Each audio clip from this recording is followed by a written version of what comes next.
गुरु और शिष्य की कहानी। एक गुरु और शिष्य जंगल से होते हुए अपने गांव जा रहे थे। अंधेरा काफी हो चुका था। शिष्य ने अपने गुरु से कहा कि गुरु, काफी रात हो चुकी है, अगर आप कहे तो आज रात यही आसपास के किसी गांव में गुजार ले। गुरुजी ने अपना सर हिलाया और वो आसपास के गांव में एक छोटे से घर के पास जाकर रुके। अब जैसे ही वहां गए तो गुरुजी ने शिष्य ने दरवाजा ठकठकाया और उस घर से एक गरीब आदमी बाहर आया। तो गुरुजी ने बोला, हम अपने गांव जा रहे थे, लेकिन काफी रात होने की वजह से हमने इसी गांव में रुकने को सोचा। क्या हम आज रात आपके यहाँ रुक सकते हैं? गरीब आदमी ने बोला, हाँ क्यों नहीं, आप दोनों अंदर आ जाइए। अब जैसे ही गुरुजी अंदर गए, उन्होंने देखा कि उस आदमी का घर बहुत ज्यादा गरीबी थी।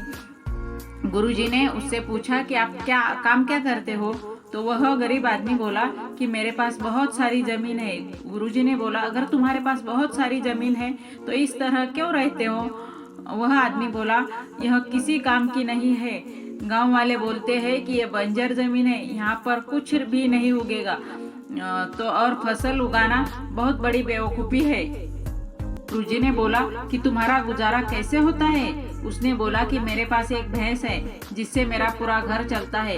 ये सुनने के बाद गुरुजी सो जाते हैं और रात में जब सब लोग सो रहे होते हैं तब गुरुजी अपने शिष्य को उठाते हैं और उस गरीब आदमी की भैंस लेकर अपने गांव चले जाते हैं। शिष्य अपने गुरु से पूछता है कि गुरुजी, आप ये गलत तो नहीं कर रहे हो? उस गरीब आदमी की रोजी रोटी की इस भैंस की वजह से चलती है। तो गुरुजी अपने शिष्य की तरफ देखते और मुस्कुराते हुए आगे बढ़ जाते हैं। उस बात को तकरीबन 10 साल गुजर जाती है और जो गुरु का शिष्य था वह बहुत बड़ा गुरु बन चुका होता है।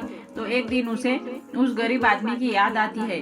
वो, मेरे गुरु ने उस आदमी के साथ अच्छा नहीं किया था, मुझे एक बार चलकर देखना चाहिए कि वह आदमी किस परिस्थिति में है।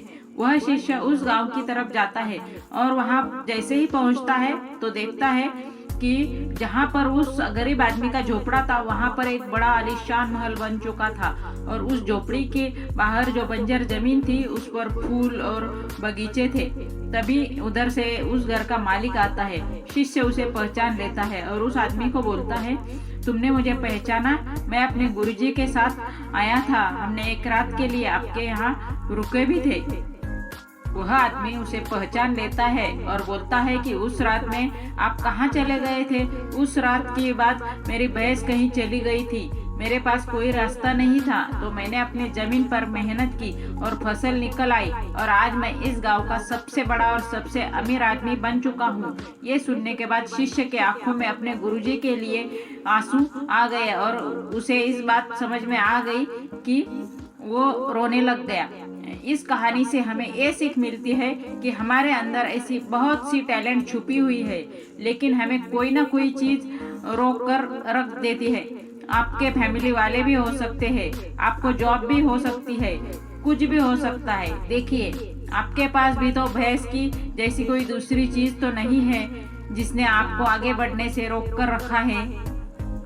तो दोस्तों, यह कहानी आपको कैसी लगी? अगर आपको ये कहानी अच्छी लगी हो तो हमारे YouTube चैनल को सब्सक्राइब करें। Thank you.